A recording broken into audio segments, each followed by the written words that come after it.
Leah. I'm Joey. I'm Tara. I'm Libby. I'm Taylor. Hey, I'm Kayleanna. My biggest insecurity is my acne. My scars. My body. My loud personality. My body. Feeling like I'm not successful enough. The thing I'm learning to love is my face. The thing I'm learning to love about myself is the scars and my new body. My body after having children. My loud personality. My body. The thing I'm learning to love about myself is that my success does not define my worth. What is your biggest insecurity? So my biggest insecurity currently is my body after having children. What's changed from having children? So before I had my kids, my body was pretty athletic. You know, a nice big rear end. And then I had my kids and I immediately lost all of it. I lost all of my weight. And I fluctuated a lot. You know, it's funny because so many women, it's the opposite. They gain the weight. And so it's so funny that you feel like you've lost it. So what have you been doing to build your confidence since having kids? So my body still fluctuates a lot.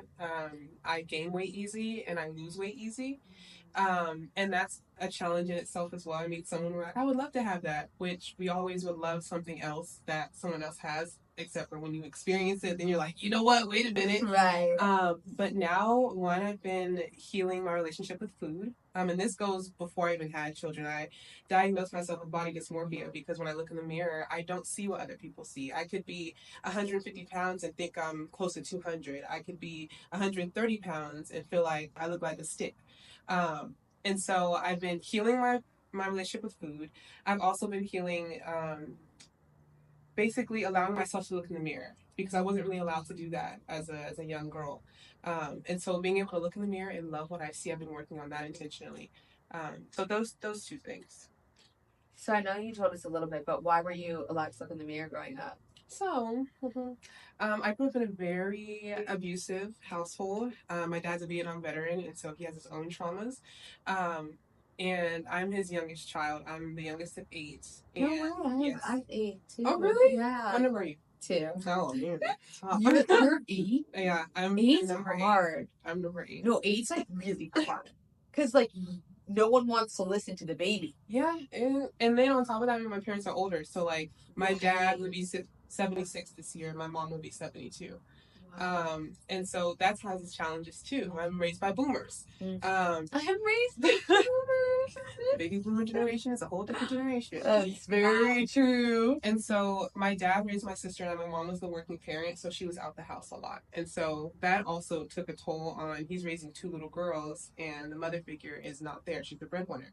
And was she there for the other 6 kids? So let's back up. She has 2 of her own from her first marriage. My dad has 4 from 4 other women. And then they have my sister and I together. Got it. So the other kids were all grown and out the house. So we basically got raised just the 2 of us together. Got it. And so just by your dad. Yeah. And my mom would come home every 2 weekends. That's the only Every 2 weekends? Yeah. Oh, I thought you meant she came home after work. No. She worked 4.5 hours from where we lived. What? Yeah. And did she know how your dad treated you guys? Now that I'm older and we've had space to have a lot of open conversations, at that time she didn't know. Now, were we telling her we would cry when she would have to leave for work and be like, please, we'll live in a shack with you, just take us with you. Right. But in her mind, again, she was like, I have to make the money, I have to do this. So she wasn't even hearing us.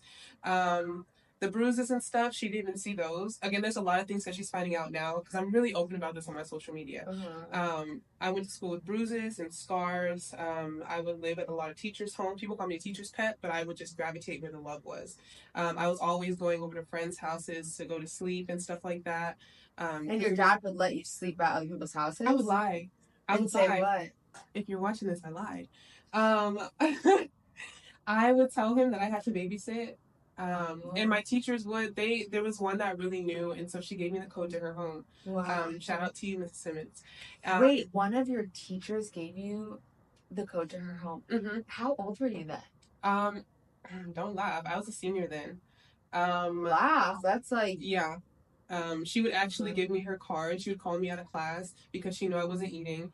And she'd be like, go get us lunch. And just, and she was like, if it ever gets bad at home, you have a place to go. So when it got bad, I'd be like, oh, Miss Simmons called and she wants me to babysit. And he'd be like, oh, okay. and I'd be out. Wow. Younger, there was a teacher, my sister's third grade teacher. Actually, no, her eighth grade teacher. I was in third grade.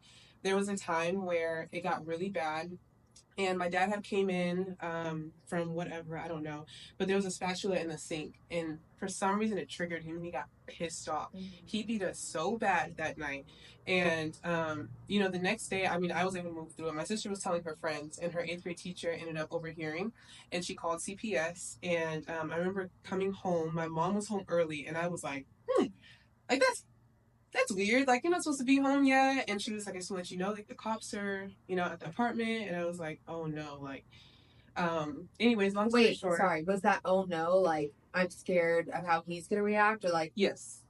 Yes. I was very afraid of what was shared and what was going to happen to us. not like being taken away? Was it being taken away, or what he would do? What he would do. And I remember I came in, it was two cops.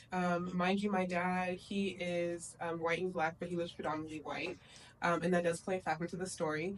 They had asked us what happened, and the cops didn't believe us. It was more so, it just looked like two little black girls and a stay-at-home father. They disregarded all of everything. Wow. And That's crazy. now it did put a little fear in my dad. That was the last time that he physically put his hands on us.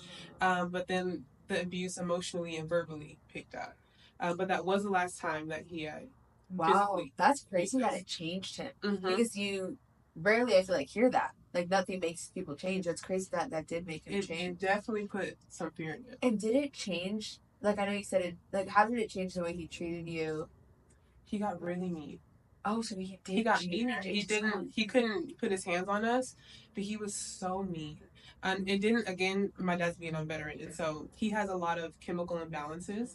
And so the VA had put him on medicine that made him even worse. And he was so mean. And your mom, is she getting some of this too? We're telling her, but because she's not there, she's not seeing it. She's not, and again, her mind was, if I don't work, we won't have a place to live. We won't have. Do you think deep down she was like, I need to run too? Like, I still think that, like, she was just, I think her brain was so much on money that she just wouldn't even allow herself to, because now there's still some things that she experiences now. They're still married and stuff like that, and she'll be like, wow. They're still married. And are you close to your dad at all? I've done a lot of healing, and I'm a lot closer to him. He's so done a lot of healing.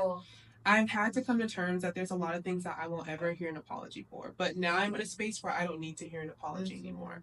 But he's done a lot of healing. Like, if he calls, I'll answer. Now, I don't call him out the blue to chop it up. I'm not doing that. Right. But if he calls, I will answer. He has a relationship with my sons. And when I had children, I never thought that I would ever have them around my father. And but I did go cold turkey a few times, keeping my distance so I can begin healing, because I really believe you cannot heal in the same space that broke you. And also you can't force connection. So I went cold turkey a lot, not talking and really trying to grow, especially when I got married. He was so big on control that I had to separate myself. But in that separation, it blessed the both of us. God was able to work on him separately, and he was able to heal my heart.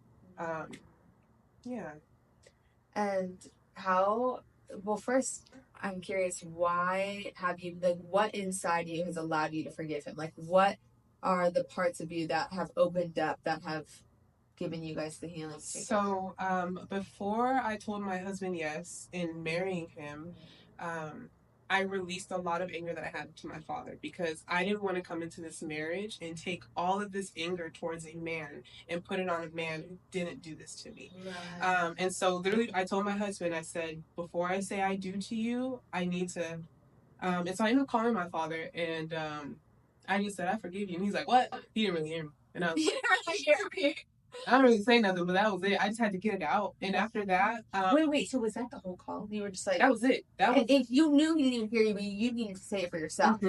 Wow. It wasn't a long call at all. We got off the phone.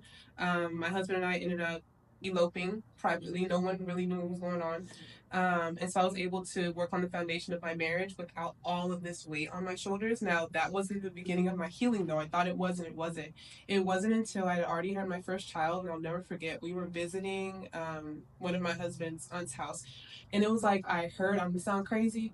It was like I heard clearly, you have daddy issues. And I was like, I know, but like, ooh. And that was the day that I intentionally began to heal. And it was ugly. It hurt. I had to go all the way back to where it began. Even in healing my voice, I was selectively mute when I was growing up because, again, if I spoke, I got hit. I wasn't trying to make nobody mad. I wasn't trying to. And so God had to take me back to the very beginning. And it was so hard to go through certain thoughts and memories that would come up. But I was able to begin to heal, like, girl, you weren't even a bad child. That's his stuff. That's his traumas. That's the things that he didn't work on. It was never about you. And in those moments, it allowed me to have compassion towards him. It allowed me to see, like, I see you've had your own traumas too. And with my sister, I being the only 2 kids that he raised out of his total of 6, I had to give him grace because parenting doesn't come with a handbook. It doesn't. And so you did try the best with what you had. Now your best was shit. To be real about that. And it was very hard. It caused me a lot of traumas, but you did try your best. And in that, it allowed me to make space for it. The coffee now was like, oh, it's so beautiful. I think so when you were going through it all, is that therapy? Like, what does that mean to you? I haven't actually sat down and spoke to a therapist. It's gonna sound crazy again. You don't have to say it sounds crazy. It only sounds crazy because I don't think anything. Listening to your inner compass is never crazy. Yeah, that's so. What did you do? It was honestly all God. Wow. I did a lot of journaling, a lot of writing. I tapped into a lot of like my hobbies. So like I sing, I dance, I write, I act. I'm very honest on my platform. Like I don't sugarcoat anything. I'm so honest about my journey with my father on social media. That caused a lot of problems too in my journey. Okay, when you're authentic and you share things, a lot of people that have hurt you will hate that they were part of that. But again, like I tell people, when you're authentic, it's never about throwing stones at the people that hurt you. It's more so setting others free who may have gone through something similar to let them know, like, wow, you've been through that, but you're this person now. Like, it's never about throwing shade on someone's name or any of that. Always keeping your intentions pure because you just never know who you can set free. That's so amazing because I'm sure your vulnerability and because at the end of the day, anyone who hurts anyone else is because they're hurt. And so, but it takes a lot of awareness to like really see that. Like, he wasn't trying to hurt me. He was hurting inside. Exactly. And he was putting it on you. So, for the last thing to wrap it up, mind you look to the camera and what would you tell your younger self before your dad ever laid a hand on you or said anything negative to you, just the purest version of yourself? What would you say to her?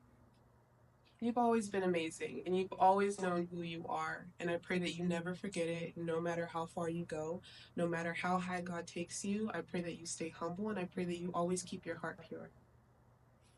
Yay! That's so great.